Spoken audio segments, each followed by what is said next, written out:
Welcome student, स्वागत है आपका क्रैक +2 में। तो आज हम छठा अध्याय करेंगे आपके 12th की हिंदी का।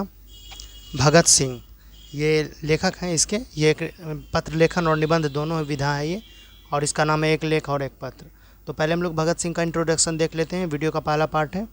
उसके बाद हम लोग देखेंगे इन्होंने जो एक लेख और एक पत्र लिखा है तो किनको लिखा है, किनके बारे में लिखा है और उन्होंने क्या कहना चाहा है, वो सब भी हम डिटेल में देखेंगे और पढ़ेंगे। आप भी साथ में बुक और पेंसिल लेके रेडी रहेंगे, जहाँ मैं बोलूँगा आपको अंडरलाइन करना है और वही एक आपका ऑब्जेक्टिव बन जाएगा और उसको आपको वन लाइनर आंसर में कॉपी में लिखना है। आगे आपको एग्ज़ाम के समय काम देगा वो सब चीज़, और आप उसको देख के जा सकते हैं अपने एग्ज़ाम हॉल में। और 50 ऑब्जेक्टिव जो पूछता है, जितना मैंने अंडरलाइन करा है उससे बाहर नहीं आएगा, और इसमें आपको देख लेना है अच्छे से। तो चलिए वीडियो को स्टार्ट करते हैं। वीडियो अच्छी लगे तो लाइक करेंगे और सब्सक्राइब करके सपोर्ट ज़रूर करेंगे। तो ये भगत सिंह ने लिखा है, ये इसको आपको याद रखना है। एक लेख और एक पत्र विधा है लेख पत्र की, और वो निबंध भी आप बोल सकते हैं उसको, और ये भगत सिंह ने लिखा है। तो हम आपको बता दिया पहले भी मैंने कि जन्म और उसके बाद परिवार तक, माता पिता तक आपको इसको अंडरलाइन करके रखना है, नाम क्या था। तो भगत सिंह का जन्म मैंने आपको याद करवा दिया है स्टार्टिंग में। 28 सितंबर 1907 को हुआ था इनका जन्म, और इनका जन्म स्थान है बंगाचक नंबर 105 गुगेरा ब्रांच, वर्तमान लायलपुर पाकिस्तान। तो इनका जन्म लावलपुर अभी वर्तमान में पाकिस्तान में है, तो वहाँ पे हुआ था। तो आप याद रख सकते हैं इनका जन्म स्थान। और इनकी शहादत यानी इनको फांसी कब पड़ी, कितना छोटा उम्र था इनका, 23 मार्च 1931 को। यानी कि अगर आप 31 में से 7 को माइनस कर दें तो आपका बचता है 24। 23 से 24 साल मात्र इनका उम्र। शाम 7:33 पर लाहौर षड्यंत्र केस में इनको फांसी दिया गया था। तो किस केस में फांसी दिया गया था ये भी आपको याद रखना, पूरा अंडरलाइन करना है। डेट ऑफ बर्थ हुआ इनका और डेट ऑफ डेथ ये, और उसके बाद लाहौर षड्यंत्र केस में फांसी पड़ा इनको। टाइम तो वैसे भी आपको याद ही हो जाएगा। उसका जन्म स्थान है बंगाचक, बता ही दिया मैंने। पैतृक गांव इनका, पैतृक मतलब इनके दादा परदादा या फिर पापा का गांव, अपना जो गांव है वो खटकर कलां पंजाब में है। तो ये आपको याद रखना है, खटकर कलां पंजाब में। उसके बाद माता पिता, माता इनकी विद्यावती थी। भगत सिंह की माता का क्या नाम था, विद्यावती, याद रखना है। और पिता थे सरदार किशन सिंह, तो इनका नाम सरदार भगत सिंह, उनका किशन, इनका भगत। परिवार देख लेते हैं। संपूर्ण परिवार स्वाधीनता सेनानी थे, मतलब स्वाधीनता की लड़ाई के लिए उसमें भागीदार थे सब कोई परिवार के लोग। पिता और चाचा अजीत सिंह लाला लाजपत राय के सहयोगी थे। अंडरलाइन करना है यहाँ पे आपको, पिता और चाचा अजीत सिंह। चाचा का क्या नाम था, पूछ सकता है भगत सिंह के चाचा का क्या नाम था और वो किस क्रांतिकारी के सहयोगी थे। तो भगत सिंह के चाचा का नाम अजीत सिंह था और वो लाला लाजपत राय के सहयोगी थे। लाला लाजपत राय क्रांतिकारी थे। उसके बाद अजीत सिंह को मांडले जेल में देश निकाला दिया गया था, ये भी आपको अंडरलाइन करते जाना है जितना मैं बोलूँ। बाद में विदेशों में जाकर मुक्ति संग्राम का संचालन करने लगे, यहाँ तक अंडरलाइन करना है, देश निकाला दिया गया था। छोटे चाचा सरदार स्वर्ण सिंह भी जेल गए और जेल की यातनाओं के कारण 1910 में उनका निधन हुआ। भगत सिंह की शहादत के बाद उनके भाई कुलबीर सिंह, तो यहाँ आपको अंडरलाइन करना है, भगत सिंह के भाई थे कुलबीर सिंह और कुलतार सिंह, ये दोनों भाई थे, को देवली कैंप जेल में रखा गया था, मतलब भगत सिंह के मरने फांसी देने के बाद, जहां वे 1946 तक रहे। पिता अनेक बार जेल गए। तो अंडरलाइन आपको यही करना बस, भगत सिंह की शहादत के बाद उनके भाई कुलबीर सिंह और कुलतार सिंह, ये आपको याद रखना दोनों नाम। परीक्षा में अभी कुछ भी पूछ रहा है, कहीं से भी उठा के पूछ रहा है, तो आपको छोड़ना नहीं ये सब चीज़। उसके बाद शिक्षा इनकी, शिक्षा पहले 4 साल की प्राइमरी शिक्षा अपने गांव बंगा में हुई, बताया था मैंने। जन्म तिथि, जन्म डेट मतलब जन्म स्थान भी इनका बंगा ही था। फिर लाहौर के डीएवी के स्कूल से वर्ग 9 तक की पढ़ाई की इन्होंने। लाहौर के डीएवी स्कूल से 9 क्लास तक पढ़ाई की है। बाद में नेशनल कॉलेज लाहौर से FA किया। बीए के दौरान पढ़ाई छोड़ दी और क्रांतिकारी दल में शामिल हो गए, यानी कि बीए भी नहीं पूरा कर पाए। ग्रेजुएशन के बाद जो बीए होता है वो भी, बैचलर ऑफ आर्ट्स, वो भी वो पूरा नहीं कर पाए और क्रांतिकारी दल में शामिल हो गए। देश के प्रति इनको इतना प्यार था। प्रभाव देखते हैं। बचपन में करतार सिंह सराभा और 1914 के गदर पार्टी के आंदोलन के प्रति तीव्र आकर्षण, मतलब वहाँ पर जो गदर पार्टी का आंदोलन चल रहा था उनमें जाने के लिए इनको बहुत मन करने लगा, तीव्र आकर्षित हो गए उस पार्टी से, मतलब वो भी देश की स्वाधीनता के लिए ही होगा। सराभा की निर्भीक कुर्बानी का मन पर स्थायी और गहरा असर। 16 नवंबर 1915 को सराभा की फांसी के समय भगत सिंह की उम्र 8 वर्ष थी। सराभा कोई क्रांतिकारी थे, वे सराभा का चित्र अपनी जेब में ही रखते थे। तो भगत सिंह किन से आकर्षित थे, तो आपको इनका इन पर लिखना है सराभा। सराभा को आप अंडरलाइन करें। सराभा कौन थे, क्रांतिकारी थे जो देश की लड़ाई के लिए बिना कुछ सोचे समझे क्रांतिकारी दल में कूद पड़े थे और वो लड़ रहे थे देश की लड़ाई के लिए, देश को आज़ाद करने के लिए। अब गतिविधि देखते हैं। 12 वर्ष की उम्र में जालियांवाला बाग की मिट्टी लेकर क्रांतिकारी गतिविधियों की शुरुआत। 1922 में चौरा चौरी कांड के बाद, चौरा चौरी कांड कब हुआ था? 1922 में, इसको आपको अंडरलाइन करना है। 1922 में चौरा चौरी कांड के बाद 15 वर्ष की उम्र में कांग्रेस और महात्मा गांधी से मोहभंग। 1923 में पढ़ाई और घर छोड़कर कानपुर गणेश शंकर विद्यार्थी के पत्र प्रताप में सेवाएं दी। तो यहाँ आपको अंडरलाइन करना है, भगत सिंह ने पढ़ाई कब छोड़ दी? 1923 में, यहाँ अंडरलाइन करना है। और उसके बाद गणेश शंकर विद्यार्थी के पत्र प्रताप, तो गणेश शंकर विद्यार्थी का कौन सा पत्र था जिसमें भगत सिंह ने सेवाएं दी? तो प्रताप। 1926 में अपने नेतृत्व में पंजाब में नौजवान भारत सभा का गठन किया, इसको भी अंडरलाइन करना है। 1926 में नौजवान भारत सभा का गठन किया, यहाँ तक, जिसकी शाखाएं विभिन्न शहरों में स्थापित की गई शाखाएं। 1928 से 1931 तक चंद्रशेखर आज़ाद के साथ मिलकर हिंदुस्तान समाजवादी प्रजातांत्रिक संघ का गठन किया और क्रांतिकारी आंदोलन सघन रूप से छेड़ दिया। 8 अप्रैल 1929 को बटुकेश्वर दत्त और राजगुरु के साथ केंद्रीय असेंबली में बम फेंका और गिरफ्तार हुए। तो 8 अप्रैल 1929 को बटुकेश्वर दत्त और राजगुरु के साथ केंद्रीय असेंबली में बम फेंका था इन लोगों ने। तो आपको याद रखना है कि भगत सिंह ने कब केंद्रीय असेंबली में बम फेंका, इसको अंडरलाइन करना है। 8 अप्रैल 1929 को बटुकेश्वर दत्त और राजगुरु के साथ केंद्रीय असेंबली में बम फेंका और गिरफ्तार हुए। आगे देखते हैं। पहली गिरफ्तारी इनकी अक्टूबर 1926 में दशहरा मेले में हुए बम विस्फोट के कारण मई 1927 में हुई। अब देखते हैं कृति। पंजाब की भाषा तथा लिपि की समस्या हिंदी में 1924 में इनकी आई थी। कृति मतलब रचना। विश्व प्रेम कलकत्ता के मतवाला में 1924 में प्रकाशित हिंदी लेख। युवक मतवाला में 1924 में प्रकाशित हिंदी लेख। मैं नास्तिक क्यों हूँ, भगत सिंह नास्तिक थे, ये ईश्वर को नहीं मानते थे। मतलब इनका कहना था ये जो दुनिया बनी है वो अपने आप बनी है, इसको बनाने में किसी ईश्वर का हाथ नहीं हो सकता है। तो ये नास्तिक थे। नास्तिक मतलब होता है वो जो जिसका ईश्वर में विश्वास नहीं हो, जो ईश्वर को मानता ही नहीं हो। 1930 से 31 में इन्होंने लिखा था किताब। उसके बाद अछूत समस्या, विद्यार्थी और राजनीति। अंडरलाइन आपको सारा करना है जितना मैं बोल रहा हूँ, यहाँ से लेके पूरा ये कृति इनका पूछ सकता है। विद्यार्थी और राजनीति, सत्याग्रह और हड़तालें, बम का दर्शन, भारतीय क्रांति का आदर्श आदि अनेक लेख, टिप्पणियाँ एवं पत्र जो अलग अलग प्रकाशकों द्वारा भगत सिंह के दस्तावेज के रूप में प्रकाशित। उसके बाद सचिंद्र नाथ सान्याल की पुस्तक बंदी जीवन और डॉन ब्रीन की आत्मकथा का अनुवाद इन्होंने किया। जेल डायरी भी लिखी और निम्नांकित 4 पुस्तकें भगत सिंह के द्वारा लिखी बताई जाती है जो अप्राप्य हैं, मतलब जो मिलती नहीं है।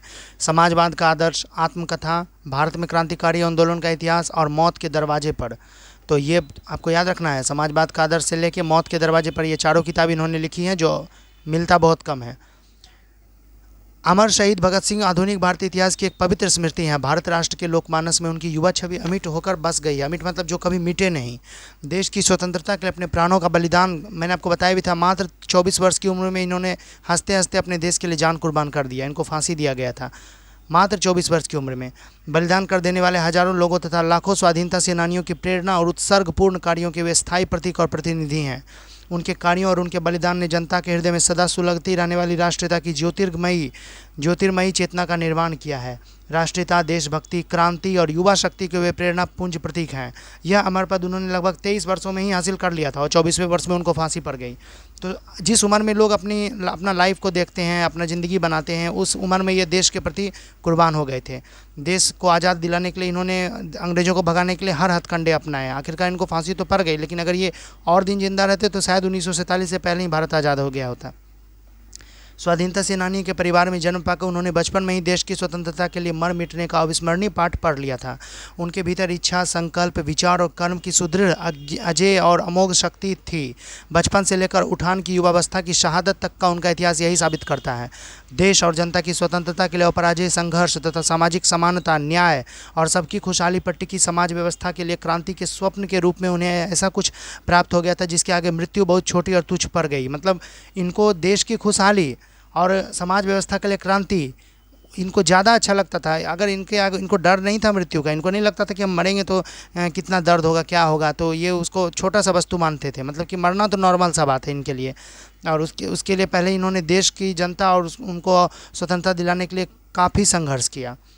नश्वर जीवन के इस महिमा में मूल्यबोध के चलते उन्होंने हंसते हंसते फांसी का फंदा अपने गले लिया और झूल गए। सचमुच वे इस पथ पर बढ़े जिसके आगे राह नहीं थी। भगत सिंह का विकास आरंभ से ही उद्देश्य के प्रति समर्पित एक प्रबुद्ध नौजवान के रूप में हुआ। लाहौर में छात्र जीवन में ही उनका संग साथ अपने ही जैसे लक्ष्यनिष्ठ जागरूक युवकों से हो गया था। इनमें अनेक आगे चलकर अनेक अनेक उनके साथी क्रांतिकारी बने। एक जागरूक छात्र के रूप में उनकी दृष्टि देश दुनिया की हलचलों और गतिविधियों पर हमेशा बनी रही। अपनी रुचि की पुस्तकें, जिनमें साहित्य, राजनीति, दर्शन, इतिहास आदि विषयों की पुस्तकें हुआ करती थी, उन्होंने खूब पढ़ी। मतलब इनकी जिन पुस्तकों में रुचि थी वो साहित्य की थी, राजनीति की थी, राजनीति मतलब आप जानते ही हैं, दर्शन, इतिहास आदि विषयों की पुस्तकें हुआ करती थी। उन्होंने ये सब खूब पढ़ा। उसके बाद प्राप्त ज्ञान के प्रकाश में देश समाज आदि के बारे में सोचते रहते थे। उनकी मानसिक जागरूकता, सोच, विचार और प्रबुद्धता ही वह कारण थी कि घर छोड़ने के बाद वे कानपुर में गणेश शंकर विद्यार्थी के पास चले आए। अंडरलाइन फिर से करना है आपको यहाँ। घर छोड़कर वे कानपुर में किसके पास चले आए? गणेश शंकर विद्यार्थी के पास। वहाँ उनके पत्र प्रताप को अपनी सेवाएं दी। प्रताप, ये पत्र पूछा गया, ये क्वेश्चन, इसको आपको अंडरलाइन करना है। भगत सिंह द्वारा कौन सा पत्र था? प्रताप। उन्होंने विभिन्न महत्वपूर्ण विषयों पर लगातार लेख लिखे और उनमें से अनेक पत्र पत्रिकाओं में प्रकाशित करवाए। मतलब इतनी कम उम्र में इन्होंने बहुत ज़्यादा काम कर दिया। एक चिंतक विचारक के रूप में वे समाजवाद और मार्क्स एंगेल्स की विचारधारा से लगातार प्रभावित और अनुप्राणित होते रहे। तो ये किनके विचार से प्रभावित हुए? तो यहाँ लिखना आपको मार्क्स एंगेल्स। क्रांति और समाज व्यवस्था को लेकर उनकी सोच इन विचारकों से प्रभावित थी। सामाजिक राजनीतिक चिंतन और विचार के धरातल पर वे अपने समकालीनों से प्रायः आगे दिखाई पड़ते हैं। मतलब जो अपने समय के लोग थे उनसे भी ये आगे दिखाई पड़ते हैं। सामाजिक राजनीतिक चिंतन, चिंतन मतलब होता है सोच विचार की भावना रखना, सोचने की ताकत, किस लेवल का सोच। आगे देखते हैं, बहुधा आज सयाने और अभिभावकीय दृष्टिकोण वाले लोग यह राय प्रकट करते दिखाई पड़ते हैं कि छात्रों को राजनीति से अलग रहना चाहिए। मतलब हाँ, अभिभावक लोग तो बोलते ही हैं कि छात्रों को राजनीति सबसे अलग रहना चाहिए, उन्हें पढ़ाई लिखाई पे ध्यान देना चाहिए, लेकिन ये ऐसा नहीं सोचते थे।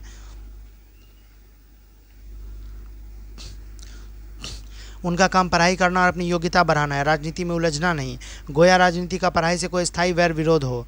छात्र और युवा भगत सिंह के विचार इस संबंध में क्या हैं, वे इस बारे में क्या सोचते थे, इसकी झलक यहाँ भगत सिंह के छोटे से निबंध में मिलती है। यह सही है कि उन दिनों स्वाधीनता आंदोलन चल रहा था जिससे गाफिल और असंपृक्त नहीं रहा जा सकता था, इसलिए तत्कालीन राजनीति में छात्रों की रुचि और भागीदारी वांछित तथा अपरिहार्य थी। किंतु आज की आज़ादी के संपूर्ण लक्ष्य हासिल कर लिए गए हैं। समाज में गैर बराबरी, भेदभाव, अशिक्षा, अंधविश्वास, गरीबी, अन्याय आदि दुर्गुण एवं अभाव अभी भी जमे हुए हैं। सांस्कृतिक स्वाधीनता का लक्ष्य अभी भी दूर दिखाई पड़ता है। बेहतर मानवीय व्यवस्था के लिए आज भी राजनीतिक संघर्ष जारी है। ऐसे समय में भगत सिंह का यह लेख छात्रों के लिए उतना ही प्रासंगिक है। मतलब इसमें कहा यह जा रहा है कि देश को तो आज़ादी मिल गई, लेकिन अभी भी समाज में बराबरी का भाव नहीं है। कोई अमीर है, कोई गरीब है, तो वो अपने से नीचे समझता है लोगों को। भेदभाव बहुत सारा हो रहा है। कोई और जाति का लोग अगर किसी जगह बैठ जाता है तो उससे ऊंची जाति का लोग वहाँ बैठना अपनी शान के खिलाफ समझता है। उसके शिक्षा की कमी है, अंधविश्वास समाज में फैला हुआ है, उसके बाद गरीबी भी बहुत ज़्यादा है। ये सब बोल रहे हैं। कहने का मतलब हुआ कि क्या आज हमें असली स्वतंत्रता मिल गई है?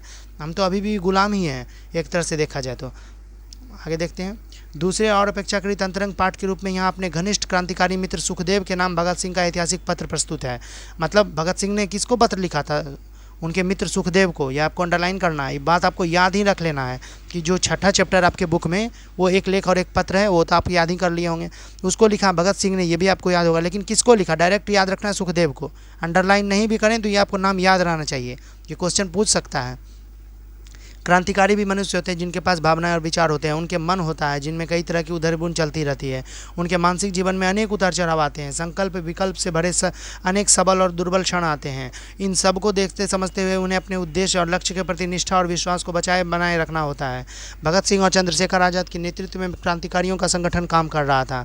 अपने साथियों के साथ लगातार अंतरंग संवाद कायम रखकर ही वे सच्चे अर्थों में उनसे अपनी मैत्री निभा सकते थे तथा जरूरी क्षणों में उनकी सहेज संभाल रख सकते थे। इस पत्र से भगत सिंह और सुखदेव के बीच के अंतरंग संवाद की एक शिक्षा पर झलक मिलती है। तो ये वाल्ट हिटमैन ने लिखा, आप ये पढ़ सकते हैं, बस सिर्फ पढ़ सकते हैं, ये इंपॉर्टेंट नहीं है। तो ये हमारे वीडियो का पहला पार्ट था। तो हम लोग स्टार्ट करेंगे एक लेख और एक पत्र। तो पहले विद्यार्थी और राजनीति के बारे में भगत सिंह ने जेल से राजगुरु सुखदेव को लिखा है ये पत्र। तो ये वीडियो यहीं पे हम समाप्त करते हैं। दूसरी वीडियो में हम लोग इसका वर्णन करेंगे। तो ये वीडियो अगर आपको अच्छी लगे तो वीडियो को लाइक करें। मैंने जहाँ जहाँ बोला वहाँ आपको अंडरलाइन करना है। और आपको इस चैप्टर के बाद 6 अध्याय पूरा हो जाएगा तो आपको पता है मैं 3-3 अध्याय करके हर ईयर का क्वेश्चन देखता हूँ। तो 2016 से लेके 2022 तक में जितना क्वेश्चन पूछा गया है अध्याय 4, 5 और 6 से, अध्याय 1, 2 और 3 का वीडियो मैंने डाल दिया, आप देख सकते हैं जाके। तो अध्याय 4, 5 और 6 से जितना क्वेश्चन पूछा गया है सब का हम लोग देखेंगे, वर्णन करेंगे कि क्या पूछा गया है, किस तरह से पूछा गया है, बीच से कितना क्वेश्चन पूछा गया है, वो लाइन कितना पूछा गया जो नहीं पूछना चाहिए, ये भी मैं आपको दिखाऊंगा। इसलिए मैं बोलता हूँ हर लाइन जो मैं बोलूँ आप उसको अंडरलाइन करें। तो मैं वीडियो को यहाँ समाप्त करता हूँ, आप आगे वीडियो आएगी तो वीडियो को पूरा देखने के लिए धन्यवाद। वीडियो को लाइक ज़रूर करें।